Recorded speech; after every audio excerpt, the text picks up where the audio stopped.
우리 한국하고 미국하고의 차이가 좀 있는 것 같습니다. 제가 한국에 살 때는 내가 필요한 거는 원하면 그 자리에서 바로바로 구했던 것 같아요. 어디든지 급하면 가까운 데 가면은 다 구할 수가 있고, 또 아주 급하면은 차 타고 나가가지고는 내가 원하는 것을 언제든지 쉽게 얻을 수 있었습니다. 근데 여기서는 그런 게 없이 일단은 가서 사는 것보다도 보고 오더하고 그 다음에 한참 기다려서 받는 거예요.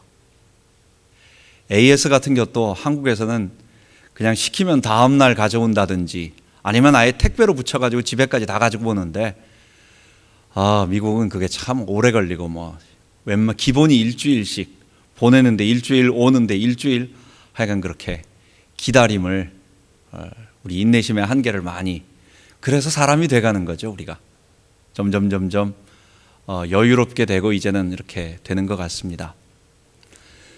우리가 바울이 지난 시간에 우리의 구원을 오직 우리의 시민권은 하늘에 있는지라 거기로서 주 예수 그리스도를 기다리노니 그가 만물을 자기에게 복종케 하실 수 있는 자의 역사로 우리 낮은 몸을 자기 영광의 몸의 형체와 같이 변케 하시리라, 그렇게 말하고 있어요.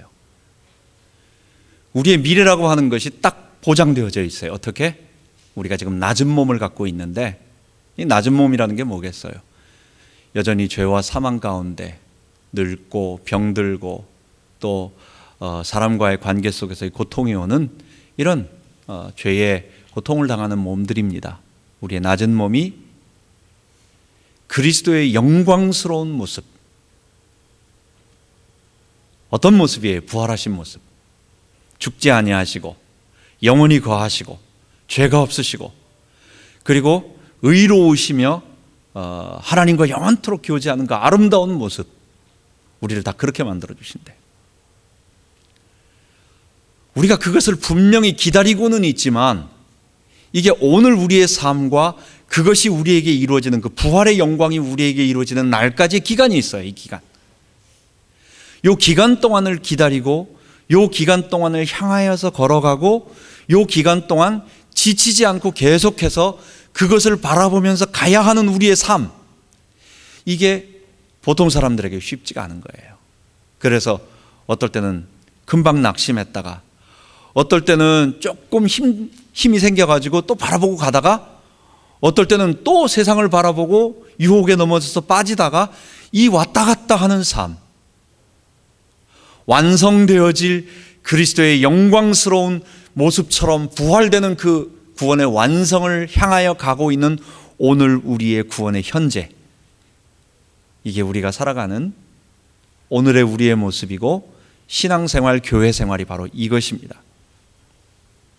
그래서 바울은 이렇게 살고 있는 우리에게 주 안에서 굳게 서라, 이렇게 말합니다. 우리 한글 성경에서는 그 굳게라는 말을 뺐는데 원어적으로 있고 영어 성경에는 다 있습니다. Stand firm in the Lord. 우리 주님 안에서, 그리스도 안에서 우리가 굳건하게 서라, 그렇게 말합니다. 왜 그렇습니까? 우리가 미래는 분명하게 우리가 반드시 가는 거예요. 근데 가는 도중 우리가 낙심해서 쓰러질 수가 있고, 우리가 자꾸만 뒤로 돌아가고 싶고, 어떨 때는 다른 사람이 조금만 어떤 말 하면 귀가 솔깃해가지고 그걸로 빠질 수가 있고, 주님께서 우리를 끝까지 보호하고 돌보시고 가지만 이게 우리가 막 기뻐가지고 어떨 때 가는 것보다는 주님께서 자꾸만 컨트롤하면서 야, 글로 가면 안 돼, 이게 이렇게 하는 그런 우리의 모습이 있기 때문에, 그래서 나약하게 맘먹지 말고 우리의 구원의 길이 그런 것인 줄 알고 낙심하지 말고 인내하며 소망을 가지고 굳건하게 서라, 주님 안에 서라고 그렇게 말하는 것입니다. 바울은 이런 굳건하게 사는, 구원을 이루면서 우리의 오늘의 삶을 굳건하게 살아가는 삶, 이제 빌립보 교회 성도들에게 구체적인 그들에게 주어져 있는 삶의 패턴, 그 상황 속에서의 세 가지로 이야기하고 있습니다. 그게 첫 번째가 2절입니다. 주 안에서 같은 마음을 품으라. 여러분, 우리 고등학교 때, 초등학교 1학년 입학하면 우리 국어책에서 배운 것이 있습니다. 제일 먼저 국어책에 배우는 게 뭐죠? 지금은 모르겠어요. 근데 우리 처음에 초등학교 들어가자마자 국어책에서 배우는 게 있습니다. 나, 너, 우리, 우리나라 대한민국, 철수야, 영희야 이러면서 나오는 그 뒤에 있는 것 같습니다. 우리는 처음부터 들어가자마자 나라는 사람과 너라는 사람과 우리가 있고, 그리고 우리는 대한민국 사람이다 라고 하는 이것을 1학년 1학기 입학하자마자 그것을 수도 없이 배우는데, 여러분 그렇게 수도 없이 배워도요, 지금 국회나 대한민국 하는 것 좀 보십시오. 이게 하나가 안 되는 거예요. 아무리 우리가 있고, 아무리 우리가 하나가 돼야 되고, 아무리 우리가 같은 생각을 해야 되고, 아무리 얘기를 해도 이게 우리가 안 되는 거예요. 왜 그렇습니까? 교육이 부족한 것도 아니고, 이거는 결국은 우리 속에 있는 이 죄의 본성, 내가 주인 돼서 살아가고자 하는 이 자기 중심성의 죄의 본성, 내 속에 어쩔 수 없이 계속해서 나를 이끌어가는 나의 본성, 이 첫 번째 이 죄라고 하는 나의 본성. 두 번째, 내 옆에 있는 사람도 나와 똑같은 사람이에요. 그 사람도 죄의 본성을 따라서 자기 중심성으로 생각하고 본능적으로 살아가고 있는 그런 사람들. 그러니까 이런 두 사람들이 서로 만나가지고 지금 살고 있는 거예요. 이러면서 서로 부딪히고 있는 거예요. 도망갈 데도 없이 한 공간 안에 모아놓고, 그리고 서로 부딪히면서 살아갈 수밖에 없도록 만들어 놓은 상황이고, 거기에다가 우리에게는 눈에 보이지 않는 사단이 내게 있는 죄의 본성을 자꾸 부채질합니다. 그래가지고 봐라, 너 이렇게 하면 좋지 않냐, 보암직도 하고 먹음직도 하고 지혜롭게 할 만큼 탐스럽게도 하고, 육신의 정욕과 안목의 정욕과 이생의 자랑을 따라가게 만들고, 다른 사람에 대하여 그 사람들에 대한 어떤 객관적인 사실보다도 내가 나의 감정에 따라서 저 사람이 뭐라고 말했을 거야라고 생각하면서 부정적으로 판단하게 만들고, 상상하게 만들고, 그게 점점 커져가지고 서로 이렇게 부딪히게 만드는 많은 일들. 여러분, 그래서 이 세상에서요, 이게 화목한다는 것은 참 어려운 것이에요. 이거는 구조적으로, 이건 존재적으로 그렇게 되기가 너무 어려운 것입니다. 그렇게 되는 방법이 하나는 있어요. 그거는 뭐냐? 공통의 이익, 자기에게 이익이 되는, 물질적이든지 어떤 부분이든지 이득이 된다라고 하는 그 목표만 맞으면, 감정이 싫어도 그 액수가 커지면, 싫은 소리를 듣고 뭐 해도 그 액수가 나한테 떨어지는 게 많으면 거기에서는 서로 부딪히지 않고 가요. 그러나 그게 딱 소멸되고 그 목표를 달성해서 내가 그것을 얻으면 그 자리에서 분리가 됩니다. 여러분, 그러나 이게 언제까지 그게 같이 갈 수가 있겠어요? 이 세상에서는 그래서 결국은 하나 된다라고 하는 것은 불가능한 것이고, 그리고 이익을 계속 그 사람에게 줘야 되는데 이게 언제까지 가능하겠어요? 이 자원이 한계가 있으니까 안 되는 거죠. 여러분, 하나 되는 방법이 하나 있습니다. 그게 주 안에서 같은 마음을 품는 것입니다. 그냥 단순하게 화목하라, 싸우지 말고 분열되지 말고 분리되지 말고 그냥 하나 되라, 화목해라. 여러분, 그 화목하라고 한다고 해서 화목되는 게 아니잖아요. 그게 다들 화목했으면 좋겠죠. 우리가 화목하지 않으면 안 된다라고 하는 것을 너무 많이 알고 있지만 그게 안다고 화목되는 게 아니에요. 이게 화목하게 하는 방법이 있습니다. 그래서 바울이 너희들 왜 화목하지 못하느냐, 너희들 불평하지 말고 분리되지 말아라고 혼내고, 너희들 책망하고 당위성을 부여하는 게 아니라 될 수 있는 방법을 말해주고 있는 거예요. 그게 주 안에서.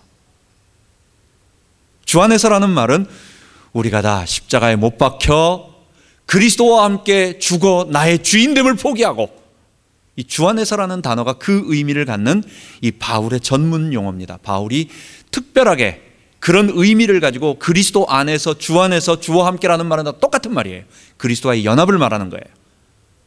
우리 다 십자가에 못 박혀서 자기 주인됨을 포기하고 선언하고 예수의 주되심, 그분이 나의 주님입니다 라고 선언하면서 그분 앞에 무릎을 꿇고, 이거예요. 첫 번째가 이거예요. 그 다음에 그분을 향해서 같은 마음으로 바라보는 거예요. 내가 누군지를 알고 하나님이 어떤 분이신 줄 알고 그 그리스도 앞에 무릎 꿇으며, 그리고 그때 주님을 향하여 주님이 우리에게 하신 말씀들, 거기에 순종하면서 주님이 주시는 공통의 Great Commission, 먼저 내가 하나님 백성이 되고 모든 사람을 하나님 나라 백성으로 들어오게 하는, 여러분, 사람들은 자기가 하나님 백성 되는 것이 얼마나 좋은 일인지 모르지만, 몰라가지고 오라고 해도 오지 않지만, 그들은요, 우리말 듣고 교회 안에 들어오면 수지 맞는 거예요. 어떤 사람은 그런 얘기를 해요. 교회 가면 떡 먹여주면 밥 먹여주냐고 그래요. 여러분, 교회 가면 밥만 먹여줍니까? 교회에 오면 영생을 주고 우리에게 삶의 모든 방향과 모든 것을 다 줍니다. 그리스도 안에서 하나님의 백성이 되게 해주시는 거예요. 그래서 우리가 그리스도 안에서 같은 마음을 품으면, 같은 마음을 품기 위해서 노력해서는 안 되는데, 그리스도 안에 거하며 자기 주인됨을 포기하고 예수의 주되심을 고백하기 시작하면, 같은 마음을 품기 시작하면 나와 똑같은 자기 중심성을 가진 죄인들이 서로들 하나가 될 수 있고 화목할 수 있는 것입니다. 사람들은 악해서 에덴에서 떠나서 동쪽 에덴 동편으로 가다가 가인의 후예들이 살기 위해서 자기 팀을 만듭니다. 그래서 그 팀이 자기 가족들이죠. 그래서 자기 가족 중심의 가인의 후예들, 나타가 그 중에 유력한 자가 하나 나왔어요. 라멕이라고 하는. 그 라멕이 아들 셋을 낳으면서 이들이 굉장히 번성한 사람이 났습니다. 그들이 성을 만들면서 큰 어떤 자기들의 집단을 만듭니다. 세상 모든 사람들은 자기 사람이라고 하는, 내 편이라고 하는 것을 자꾸만 만들고 싶어 해요. 그것도 교회 안에서도 그렇고 교회 바깥에서도 그렇고, 동문회 자꾸 생기고 또 어디 무슨 모임이 자꾸 생기는 것, 이건 뭐냐? 다 내 편, 내 편이라는 거예요. 내 편. 내 편은 뭡니까? 어떤 일이 있으면, 일단 유사시에 어떤 일이 있으면 나하고 같이 내 편이 돼서 나와 같이 행동할 수 있는 사람, 그게 옳고 그르고를 얘기하는 게 아니에요. 내가 결정한 거에 나와 같이 행동을 할 수 있는 사람, 그게 자기 사람입니다. 여러분, 교회 안에서도 우리가 자기 사람을 만드는 건 아닙니다. 그리스도의 사람, 우리 다 주와 함께 십자가에 못 박혀서 엎드리고 자기 주인됨을 포기하고, 그래서 자기 사람을 만들기 위해서 그에게 시간을 많이 보내주고 물질도 주고 또 그에게 여러 가지 애정을 표현하고 하지만, 이거는 이웃사랑을 하는 게 아니에요. 성경이 말하는 이웃사랑은 그게 아니죠. 그는 뭡니까? 그는 자기 사랑하는 다른 표현이에요. 내 사람을 만들어서 교회 안에서 그리스도의 뜻이나 이런 것보다는 만약에 어떤 일이 있으면 나하고 같이 행동하자. 그래서 나를 갖다가 보호해달라라고 하는 그런 것입니다. 여러분, 우리가 한 마음을 주 안에서 품는다는 것, 그리스도의 십자가와 부활에 동참해서 우리가 그 안에 있을 때 교회의 두 유력한 여자 성도인 유오디아와 순두개의 화목 모습을 이야기하면서 바울은 첫 번째, 주 안에서 같은 마음을 품으라고 이야기하고 있는 것입니다. 두 번째로 4절입니다. 주 안에서 기뻐하라, 이렇게 말하고 있습니다. 기쁨이라는 것이 우리 속에 어떠한 내재되어 있는 내면에서 나오는 것이 아니라 외부에서 주어지는 것이라면, 외부의 조건 때문에 주어지는 것이라면 이 기쁨은 참 지속되기가 어렵고 힘듭니다. 이게 얼마나 우리가 기뻐할 수 있겠어요? 누가 바깥에서 나를 계속 기쁘게 해준다. 누가 나에게 내가 기뻐할 수 있는 것을 계속 공급해 준다. 누가 그것을 공급해 줄 것이며 그것을 계속 공급해 준다고 해서 내 욕심이 다 차지가 않아요. 사람은 물질을 다 준다고 해서 행복하지가 않는 거예요. 사람의 존재 자체가 그런 존재가 아닙니다.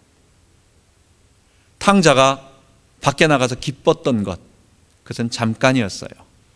그 잠깐은 언제입니까? 자기에게 자기가 마음껏 쓸 수 있는 물질이 있을 동안, 흉년이 들기 전까지 자기가 아버지의 재산을 가지고 나와서 마음껏 펑펑 쓰면서 막 할 수 있는 그 시간까지만 기뻤어요. 그런데 그게 영원할 수 있습니까? 기쁨이 안 되죠, 그게. 그러니까 그에게는 그 한계가 금방 오게 되고, 그리고 그 다음은 완전히 절망의 나락, 저 밑바닥에까지 가서 오히려 그것을 통해서 내가 기뻐했는데 그것이 없어지고 난 이후에 오는 기쁨은 더 큰 배신감, 아픔, 그것으로 인해서 나를 따라왔던 사람들로부터의 등돌림에 오는 배신감 같은 모든 것으로 인해서 더 큰 고통이 우리에게 찾아오는 것입니다. 프랑스에 있는 어느 고아원에서 이런 일이 있었다고 합니다. 아이들이 자꾸만 정말 국가적으로 잘 돌봐가지고 이 아이들이 잘 클 수 있도록 여러 가지 영양 상태라든지 아니면 교육이라든지 놀이시설이라든지 모든 것을 최대한 다 보장을 하고 준비를 시켰대요. 그래서 아이들이 빗나가지 않도록, 또 아이들이 잘 자랄 수 있도록. 그런데 이 아이들이 어느 정도 돼서 자꾸만 시름시름 아프고 몸에 부스럼이 나고 피부병이 나고 이런 일들이 자꾸 벌어지면서, 이상하다, 영양 문제는 영양사가 잘 짜가지고 정확하게 먹이고 운동도 시키고 야외 활동도 시키고 다 하는데 왜 안 되느냐. 오히려 가난한 집 아이들, 그런 아이들이 더 쌩쌩 잘 자라고 더 문제없이 자라더라. 왜 이 아이들에게는 그런 게 없느냐. 그래서 조사에서 나온 결론이, 아이가 자랄 때는 그 부모의 사랑이 있어야 된다라고 하는 그런 결론에 도달했다는 것입니다. 그 애정결핍이라는 것 때문에 그런 일이 있었다는 것입니다. 우리 사람이 그래요. 우리의 구조 자체가, 우리라고 하는, 우리가 태어난 존재, 우리가 살아있는 우리 인간을 창조하신 하나님은 우리를 하나님의 형상으로 창조하셨기 때문에 우리가 하나님을 알고 나를 알 때, 내가 어떤 존재였구나, 내가 어디서부터 왔구나, 나의 시작과 나의 끝이 어디고 나의 존재가 무엇이고 할 때 그 다음에 오는 모든 그 안에서 오는 만족감과 안도감과 평안함, 여러분, 그게 기쁨이라고 하는 거예요. 아이가 어렸을 때는 늘 자다가도 일어나가지고 엄마 아빠 있나 확인해보고 잡니다. 문 열어보고 침대에 엄마 아빠 있는가 확인해봐요. 여러분, 항상 내가 전에도 얘기했지만은 우리의 늘 트라우마가 그 무서움이 있어요. 어린아이 때는 엄마가 갑자기 죽으면 어떡하나, 아빠가 어느 날 갑자기 죽으면 어떡하지? 이게 나만 갖고 있는 줄 알았는데, 이게 모든 사람들이 어렸을 때 아이의 마음속에는 다 어느 날 갑자기 아빠가 밖에 나갔다가 안 돌아오면 어떡하지? 엄마가 갑자기 아침에 일어났는데 죽었으면 어떡하지라고 하는 그 두려움이 다 있는 거예요. 이게 본능적으로 다 있는 거예요. 뭡니까? 우리는요, 그 관계 속에서 내가 누군지를 알고 사랑을 느끼며 있어야 하는 그런 우리의 본능인 것입니다. 영적 본능처럼, 이런 본능처럼 우리도 하나님과의 관계 속에서 나를 할 때, 그게 하나님의 형상이에요. 하나님을 복사해서 육체가 있는 거룩함과 그 다음에 지정의 인격을 가지고 판단하며, 그리고 이 세상을 갖다 하나님의 거룩한 뜻대로 통치할 수 있는 하나님의 대리자, 하나님의 모습, 그게 누구예요? 인간이에요. 그래서 인간은 하나님을 떠나서는, 하나님과 분리돼서는 절대로 살 수 없는 것입니다. 기쁨은 거기서 찾아야 되는 것입니다. 기쁨은 그래서 물질의 소유로부터 나에게 오는 것이 아니라 하나님의 임재로부터, 내가 하나님의 사랑을 받는 자녀구나라고 하는 것을 알 때부터, 그 이전까지는 내게 진정한 만족이 없어요. 그래서 늘 찾아 헤매는 것입니다. 나에게 누가 행복을 주지? 왜 나에게는 이런 고통이 있을까? 그것 찾기 위해서 수없이 가지만 결국은 목말라 하다가 사마리아 수가성 여인처럼 이 물을 먹는 자마다 다시 목마르려니와, 그 목마르게 하는 물을 찾아가지고 매일 다니면서 찾아보지만 찾지 못하고 고통하는데, 우리 주님께서 말씀하신 것처럼 내가 주는 물을 막는 자는 영원히 목마르지 아니하리니 나의 주는 물은 그 속에서 영생하도록 솟아나는 샘물이 되리라. 우리 주님께서 우리 안에 주인으로 딱 계셔서 내 왕이 되어주시고 나의 통치자가 되어주시고 나를 통치하시는 그 하나님이 되어주실 때 오는 그 기쁨, 주 안에서 기뻐하라고 말하는 것입니다. 우리에게 기쁨을 빼앗아가는 세 가지가 있습니다. 여러분, 이것은 하나님이 주시는 거룩한 기쁨, 이것은 육체적인 쾌락을 말하는 것이 아닙니다. 코미디언이 웃기는 쾌락이 아니에요. 거기서 웃길 때 우리가 예상치 못하는 이런 일이 벌어질 때는 이렇게 결론이 날 거다라고 생각을 하고 있는데 갑자기 전혀 엉뚱한 말을 함으로 깜짝 이 논리가 비약이 되거나 완전히 발전이 되어버림으로 말미암아 우리가 깜짝 놀라가지고 순간 웃는 웃음, 아무도 생각지 못하는 우리가 화장실에 관한 용어라든지 아니면 어떤 성에 관한 용어는 그렇게 막 대놓고 말하는 게 아니에요. 우리가 그거는 그냥 생각 속에서나 이렇게 그런 것들입니다. 그런데 이런 것들을 공개적인 장소에서 막 성에 관한 이야기나 어떤 화장실 용어들을 막 써버린다. 그럼 너무 이 속에 있는 것을 갖다 확 드러내니까 웃기는 거예요. 그래서 유머가 다 그런 것들입니다. 그런데 이런 유머들을 한번 생각해 보세요. 이게 기쁘지가 않아요. 잠깐 그냥 한번 웃고 말지. 우리 속에서 영생하도록 솟아나는 하나님이 주신 기쁨이 있는데, 그런데 이것도요, 아차 잘못하면 이게 자꾸 잊어버려요. 그 세 가지가 있습니다. 첫 번째는 내 속에 있는 죄의 유혹에 내가 넘어갈 때, 내 속에 죄의 본성이 자꾸만 너 옛날에 네가 주인 돼서 살 때 오던 그거 있잖아.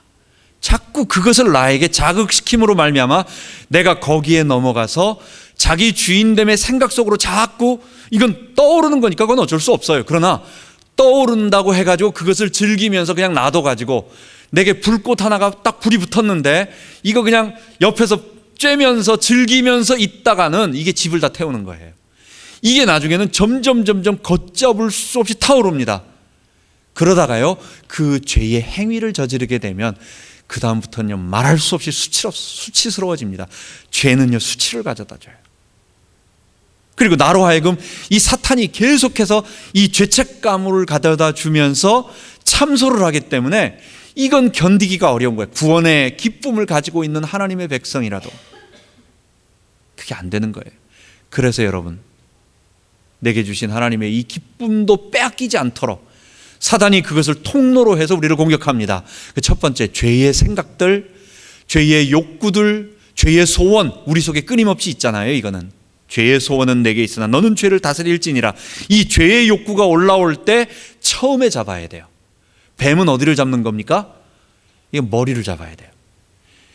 이게 그냥 아무 데나 잡으면 안 됩니다. 처음에 머리를 잡으면 꼼짝 못하고 잡히는데, 이게 그렇지 않으면 이게 나중에는요, 온몸으로 막으려고 해도 막지 못한 뒷감당이 안 되는 것입니다. 옛날에 우리 어머니하고, 우리 어머니는 할머니 산소에 가서 우리가 추석과 한식 때 늘 가서 벌초를 하고 이렇게 때를 입히고 그랬어요. 제가 아마 중학교 때 아니면 초등학교 때인지 중학교 때인지 그때였을 것입니다. 추석 바로 전에 사람들이 항상 막히니까, 그때는 막히니까 경기도에 있었는데 갔어요. 가가지고 놀다가 이제 다 하고 나서 형하고 나하고 놀다가 이제 식사하고 이러고 나서 쓰레기가 있으니까 거기서 불을 붙였네. 불 붙여서 거기서 태운다 했는데 이게 잔디에 불이 붙은 거예요. 그래가지고 번져 나가는데 처음에는 이게 엄마한테 혼날까봐 놀래가지고 내가 형하고 나하고 먼저 우리 둘이 막 끄는데 이게 안 꺼지는 거예요. 그래가지고 나중에는 이제는 내가 감당이 안 되니까 이제 그 다음에는 초기에 진화가 안 돼가지고 거기에 한 수백 기 정도 되는 산소가 다 탔습니다. 이게 그 뒤에 있는 산으로 넘어가질 않고, 여러분 생각을 한번 해보세요. 다음 날 추석날 사람들이 성묘를 왔는데 전부 새까맣게 타 있는 모습을 볼 때, 그래서 몇 년 동안 겁이 나가지고 못 갔죠, 산소를. 우리가 처음에 불이 날 때 그것을 빨리 잡아야 돼요. 그게 우리 속에 있는 죄, 미움도 마찬가지. 우리 속에 있는 분노가요, 이건 뭡니까? 상대방에 대한 미움, 나 자신에 대한 미움이에요. 내 자기 주인됨에 대한 것을 갖다가 만족시키지 못할 때 오는 그 분노를 나에게 풀면 그게 나를 미워하게 되고, 이게 자기 학대와 우울증 같은 이걸로 가요. 근데 이것을 공격적으로 다른 사람에게 하면 다른 사람에 대한 분노가 미움으로 심할 때는 이게 구체적인 행동까지 나가게 되는 것입니다. 결국 미움은요, 이게 사람을 파괴하는 거예요. 잊지 말아야 됩니다. 이것도 처음부터 막 사람을 막 죽이고 싶은 미움이 생기는 게 아니에요. 이게 점점 생각을 하기 시작하다 보면 이게 빨리 작을 때 빨리 잡아서 끝내야지, 그러지 않으면 이게 점점 날개를 치고 옆에서 부채질을 해요. 그게 사단이 통제가 안 됩니다. 그래서 산불 납니다. 그래서 처음에 잡아야 돼요. 세 번째, 두려움도 마찬가지입니다. 이게 처음에는 작은 염려가, 걱정과 근심이 있어요. 그런데 이 염려가 그냥 놔두면 염려가 꼬리에 꼬리를 물고 자꾸만 미래 앞으로 어떻게 되지? 어떻게 하면 어떡하죠? 어떨 때는요, 여러분들, 남편이 늦게 들어오거나 아내가 늦게 들어오거나 애들이 학교에서 아니면 밖에서 늦게 들어오면 이거 차 사고 난 거 아니야? 차 사고 나서 전화를 못 하는 거 아니야?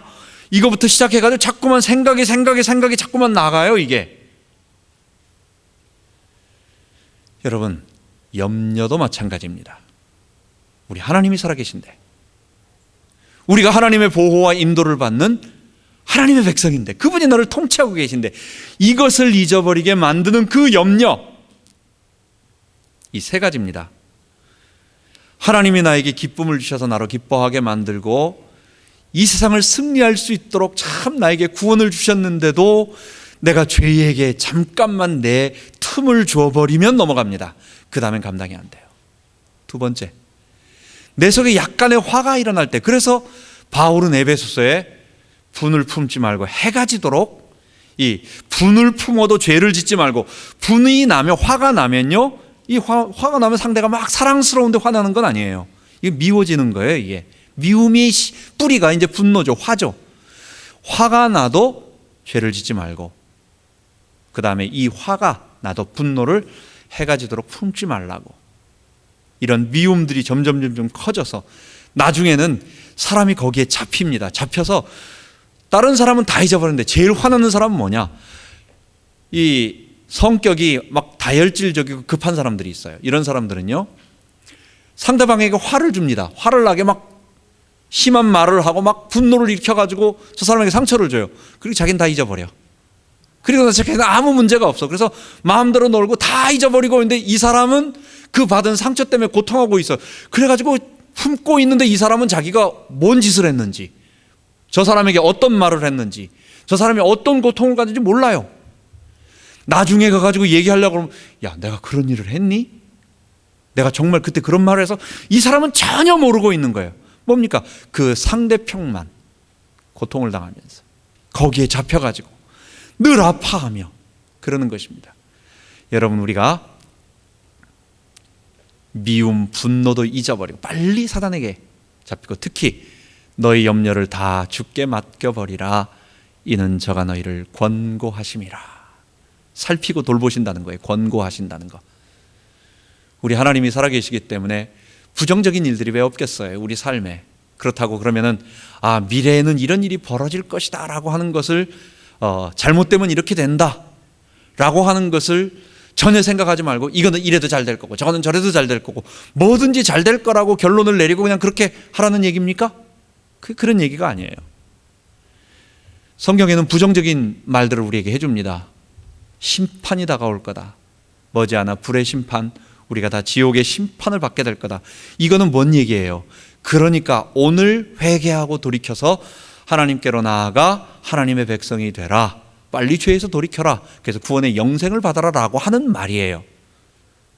우리가 미래에 대해서 부정적인 염려하지 말라고 하는 것은 뭐든지 잘 될 거다 해가지고 오늘 아무것도 준비하지 말라는 얘기가 아니라, 염려하면 뭐 하는 거예요? 그럼 어떡하지? 걱정만 하다가 거기에 잡혀서 아무것도 안 하고, 근데 이 염려가 거기서 끝이지 않아요?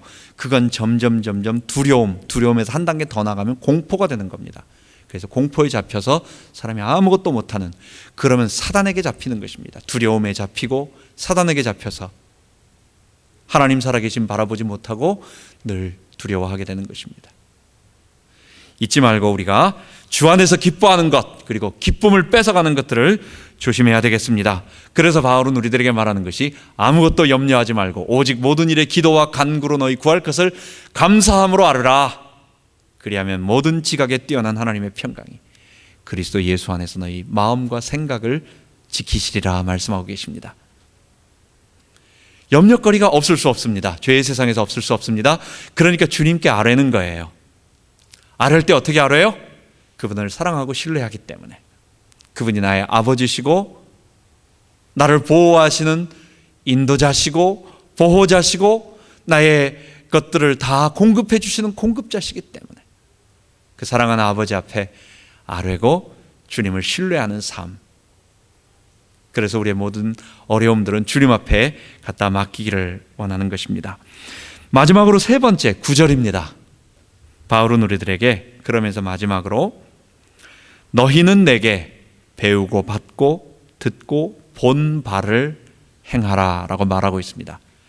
첫 번째, 주 안에서 같은 마음을 품어라. 화목이 안 되는데 어떻게 해야 되겠어요? 화목하기 위해서 주 안에서 같은 마음을 품고. 두 번째, 우리 속에 있는 여러 가지 기쁨들, 그걸 외부에서 기쁨의 어떤 조건들을 만들어내가지고 자꾸 기뻐하는 일, 그걸 찾아다니면서 외부로부터 기뻐하지 말고 하나님과의 관계 속에서의 기쁨 얻어라. 세 번째, 이게 지금 교회 생활을 얘기하는 거예요. 세 번째가 뭡니까? 너희는 내게 배우고 받고 듣고 본 바. 이게 뭐예요? 바울이 뭘 가르쳐줬어요? 구원의 길을 가르쳐줬어요. 이 구원의 길을 우린 다른 말로 진리라고 말하고 하나님을 아는 지식이라고 말하고 생명의 도라고 말하고 그래요. 이걸 어떻게 하라는 거예요? 행하라는 것입니다. 여러분, 지식은 두 가지 종류가 있습니다. 사물을 알 때는 어떻게 합니까? 사물을 아는 지식은 객관적인 지식입니다. 이거는 실험실에 앉아서 내가 대상을 어떤 사물, 물체나 어떤 내용을 내가 그 속으로 들어가는 게 아니에요. 들어가면 이건 객관성이 떨어지는 거예요. 내가 주관적이 되어버리는 거예요. 그러지 않고 그 사물로부터 반드시 떨어져서 제 바깥에서 이 둘을 바라보는 겁니다. 그래서 거기에 구성 요소가 뭐고 작동 원리가 뭔가를 바깥에서, 반드시 바깥에, 이거는 안으로 들어가면 안 돼요. 객관성을 잊어버리는 것입니다. 밝혀내는 것입니다. 이게 우리 지금까지 대체적으로 학교에서 배운 지식들입니다. 이게 서양 철학의 이 사이언스라고 하는 단어 속에 들어있는 얘기입니다. 분석하는 겁니다. 쪼개는 겁니다. 그 구조가 뭐지? 원리가 뭐지? 라고 하나하나 분석해서 쪼개내서 그것을 차곡차곡 쌓아가지고 그 전체를 알아내는 겁니다. 근데 이거는 죽은 사물을 알 때는 그렇게 하는 거예요. 근데 사람을 아는 건 그런 게 아닙니다. 사람을 아는 건 어떤 것입니까? 나와 너 사이에 들어가서 그 사람의 인격을 알고 그 사람의 대화하며 그 사람의 생각을 알고 나도 그를 알고 그도 나를 아는 상호적인 이 교감, 감정의 교류, 이게 아는 거예요. 여러분, 우리가 사람을 안다라고 할 때, 우리가 어머니를 안을 때, 어머니의 눈물을 알 때, 이 유명한 말이죠. 어머니의 눈물을 알 때는 어머니의 눈물이 H2O로 되어 있고 이 속에는 나트륨이 얼마가 들어있고 여기에는 전해질이 뭐가 있고 이게 울 때 몇 미리그램이 나오고 몇 미리리터가 떨어지고 눈물 나오는 메커니즘을 아는 게 아니에요. 어머니를 안다는 것, 어머니의 눈물을 안다라고 하는 것은 그런 객관적인, 내가 그 바깥에서 이것을 분석하고 작동 원리를 아는 게 아니에요. 거기에는 나를 사랑하는, 그래서 나를 위하여 아낌없이 흘리고 있는 어머니의 따뜻한 사랑을 알면서 나도 거기에 감격해서 서로 교감하고 있는, 이게 사람을 아는 거예요. 여러분, 우리가 알고 있는 바울이 가르쳐주는 이 구원의 진리, 이게 신앙의 지식이라고 표현합시다. 신앙적 지식. 이게 하나님을 아는 지식. 이게 뭐예요? 이게 그걸 우리는 신학이라고 해요. 하나님을 아는 지식, 신학, 구원의 길, 진리. 이거는 내가 지금 하나님이 어떤 분인가를 내가 사물을 보듯이 분석해서 내가 그 하나님이 어떻게 작동되고 어떻게 존재하고 계시고 어떻게 무슨 생각을 가지고 계신지 내가 앉아서 객관적으로 분석하는 게 아니에요. 이거는 뭡니까? 바울이 우리들에게 가르쳐준 이 구원의 진리가 뭡니까? 하나님을 알고 나를 알고 내가 누군지를 알고 이 죄인인 나를 위하여 하나님께서 하신 그 놀라운 그리스도의 구속 사건을 알고 그리고 그분 앞에 나아가 나의 죄인됨을 내려놓고 나의 주인으로 그리스도를 모셔드려서 순종하고 살며, 그때 성령이 나를 통치하시고 교회를 이루어 하나님 나라까지 가고 있는 이 구원의 과정, 이것을 알게 되는 것. 이것을 알게 되면 어떤 일이 벌어집니까? 거기에는 객관적 분석의 지식이 아닌 하나님 앞에 굴복하고 순종하고 엎드리는 일이 우리에게 필연적으로 나오게 되는 것입니다. 신앙적 지식은 그런 지식이에요. 진리라고 하는 것은 바로 그런 것입니다. 옛날에 그 가이드 포스트인가 그 신앙 어떤 그런 거 있잖아요. 신앙 글에 나온, 거기에서 아마 제가 있던 글을 읽었던 것 같아요. 어떤 분이 이 시베리아 저쪽 북쪽에 있는, 러시아 쪽에 있는 아주 추운 지방이죠. 겨울에 너무너무 추운 지역에 이제 거기 한겨울 내내 그냥 호수가 다 얼어붙었어요. 얼어붙어 가지고 눈이 쌓여 있으니까 사람들이 거기는 뭐 다 다니잖아요. 걸어 다니고, 옛날에는 배 타고 다니고 멀리 돌아다니지만 이제는 겨울엔 다 글로 다니는 거예요. 근데 이제 이 사람이 다시 거길 갔네. 어떤 마을에 가서 그런 아름다운 것을 보는데, 그때가 언제 3월 말쯤 되었어요. 호수는 얼어 있어요. 그런데 너무 따뜻하고, 그리고 여기저기서 뭐 눈은 다 녹는 것 같고, 그러니까 분명히 한 달 전, 두 달 전까지만 해도 이 호수를 갖다가 얼음 위를 걸어가야 되는데 걸어갔어요. 다 넘어갔어요. 충분히 걸어갔어요. 근데 이제 3월 말쯤 되니까 이게 중간에 어디 눈이 녹은 것 같고 얼음이 깨질 것 같고 겁이 나는 거예요. 그래서 야, 이거 어떡하지?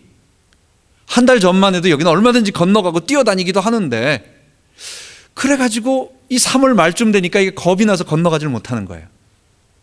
근데 거기 사는 농부는요, 그때 옆에서 트랙터 타고 건너가더라는 겁니다. 자기는 가다가 발이 꺼질까봐 무서워가지고 이게 지금 3월 말에 너무 따뜻해가지고 이게 다 녹아가지고 이게 가다 푹 꺼지면 어떡하지 하고 겁이 나서 못 가고 있는데, 거기 매일 다니고 있는 농부는 그 위를 트랙터 타고 건너가더라는 거예요. 하나님을 아는 지식이 이것하고 같습니다. 우리가 구원의 진리를 머리로 객관적으로 하나님을 안다, 내가 하나님을 아는 지식이 있다, 그래서 행동으로 내가 보여야 된다라고 하지만, 그리고 그분에게 신뢰를 한다고 하지만, 그러나 늘 그분과 대화하며 그분과 삶을 사귀며 기도하며 인격적인 교감을 통해서 그분의 능력과 그분이 어떤 분인지를 알지 아니하면 나는요, 행동하는 데 있어서 남들은 트랙터 타고 그 호수 위를, 얼음 위를 마음대로 왔다 갔다 하지만 자기는 걸어서도 못 지나가는 그런 상황이 된다는 거예요. 여러분, 우리가 바울이 그래서 매일 배우고 받고 듣고 본바, 이 구원의 진리 속으로 들어가서, 그럼 뭐 이거 어떻게 알라는 얘기예요? 어떻게 행동하라는 얘기예요? 십자가에 못 박혀서 날마다 못 박히고 날마다 예수님이 나의 주인 되셨을 때 오는 그 기쁨들을 너가 정말 체험해보면, 나 정말 그 다음부터는 어떤 상황 속에서도 하나님을 의지하게 되고 신뢰하게 되고 어려움이 와도 다 이길 수 있다라고 하는 것을 우리에게 말해주고 있는 것입니다. 마지막으로 바울은 이것을 이제 오늘 본문에는 읽지 않았지만은, 내가 자족하기를 배웠나니 내게 능력 주시는 자 안에서 내가 모든 것을 할 수 있느니라, 빌립보서 4장 13절에 그렇게 표현을 하고 있습니다. 얼뜻 우리는 이 구절을 읽으면, 앞에는 아무것도 염려하지 말고 기도하라고 했다. 두 번째 13절에 보면은 내게 능력 주시는 자 안에서 내가 모든 것을 할 수 있다. 이 두 개가 합쳐지면 뭐 어떤 느낌이 들어요? 기도하면 뭐든지 다 할 수 있구나. 그래서 뭐든지 할 수 있도록 기도해달라. 하나님, 나 이거 할 수 있게 해주세요. 나 이 능력 주세요. 근데 그거는 바울이 말하고 있는 구원을 이루어가면서 교회 안에서 성도의 화목이라든지 기뻐하는 것이라든지 주의 말씀을 따라 순종하는 바울의 말들을 다 잊어버리고 단어 두 개를 뽑아서 합친 잘못된 해석인 것입니다. 바울은 그 앞에 뭘 얘기하고 있느냐? 11절에 내가 자족하는 것을 배웠노라, 이렇게 얘기하면서 12절에 내가 비천에 처할 줄도 알고 궁핍에 처할 줄도 알고 내가 부유에 처할 줄도 아는 나는 일체 비결을 다 가졌다, 그 말을 하고 나서 하는 말이에요. 바울이 감옥에 있을 때 여러 사람들이, 빌립보에 있는 사람들이 헌금을 보냈습니다. 감옥에 있는 사람이 생활할 수 있도록 좀 물질을 보내줬어요. 자, 바울에게 고마워요. 고마운데 이 사람들에게 고맙다라고 한두 번만 더 이렇게 표현하면 너무 고맙다. 나에게 물질을 보내줘서 고맙다. 지금 앞절 그 앞부분에 11절부터 나오는 그 본문에 다 나와 있는 얘기입니다. 이 부분에 대해서 너희들이 나에게 물질을 보내주는데 참 고맙다. 이걸 조금만 더 한두 마디만 더 해버리면 상대방은 어떻게 느낄 수 있습니까? 아, 바울이 지금 나에게 돈 달라고 하나 보다. 고맙다고 말 한마디만 하면 우리 주는 사람 한 번 더 생각을 하게 돼요. 아, 저 사람이 나에게 지금 돈 달라고 하는 말을, 물질을 보내라고 하는 말을 달라고 말하지 않고 고맙다라고 이렇게 표현하니까 하나보다라고 생각할 수가 있어요. 그죠? 우리의 삶도 그래요. 첫 번째, 그러니까 그거 고맙다라고는 표현을 해야 되겠는데 이 사람들이 오해하지 않도록 하기 위해서 첫 번째, 너희들이 참 나에게 고맙다. 너희들이 내가 어려울 때 나에게 한두 번 헌금을 보내줘서 고맙다. 그 이상 말하지 않고 거기까지 감사한 표현만 딱 합니다. 두 번째, 그렇다고 매정하게 보내지 말라고 딱 하면은 보내준 것에 대해서 또 그리고 이게 저분이 내가 돈 줬다라고 하는 것에 시험 들어가지고 나를 딱 이렇게 매정하게 하나보다 이렇게 또 오해할 수가 있어요. 그러니까 주는 것에 대해서 감사하다라고 말하면서 상대방이 오해하지 않게 더 달라는 말도 아니고 그렇다고 준 것에 대해서 부끄럽지 않게 하는 그 중간의 단계를 하기가 어려운 거예요. 요 말 관계가 어려운. 지금 바울이 그 말을 하고 있는 거예요. 나는 돈이 더 필요한 사람이 아니다. 나는 자족하는 것을 배웠고 하나님께서 나를 비천에 처할 수도 있게 만들고 부유에 처할 수도 있게 만들어서 나는 어떤 것을 가진다고 해서 기쁘지도 않고 없다고 해서 불편하지도 않다. 내게 능력 주시는 자 안에서 나는 무엇이든지 어떤 곳에 처하든지 그것이 나를 고통 주지 않는다. 지금 바울이 그 얘기하는 거예요. 그래서 이제 물질을 안 줘도 괜찮다라고 완곡하게 말하고 있는 것입니다. 그러면서도 이전에 줬던 그들이 부끄럽지 않도록 감사하다라는 표현은 앞부분에서 하면서, 여러분, 우리가 물질이 있어서 기뻐하는 것이 아니라 하나님이 우리와 함께 하시기 때문에, 감옥에 갇혀도 빈부에 처해도 그래서 기쁜 게 아니에요. 하나님이 우리와 함께 하시기 때문에 기쁜 것입니다. 우리의 삶에서 우리가 십자가와 부활, 그리스도와 함께 죽고 믿음으로 사는 이것을 관찰하지 말고 실험실에서 객관적으로 이전에 우리가 공부했던 것처럼 객관화시켜가지고 이것을 분석하지 말고, 분석하는 것은 뭐예요? 구원의 길을 객관적으로 설명할 수 있다고 해서 내가 구원받은 게 아닙니다. 그 안에 들어가지 아니하면, 십자가 부활에 날마다 동참하지 아니하면, 날마다 나의 주인됨을 포기하고 예수님 앞에 그분의 주인됨을 고백해서 매달리지 아니하면 나는 구원을 아직 체험하지 못하고 있는 것입니다.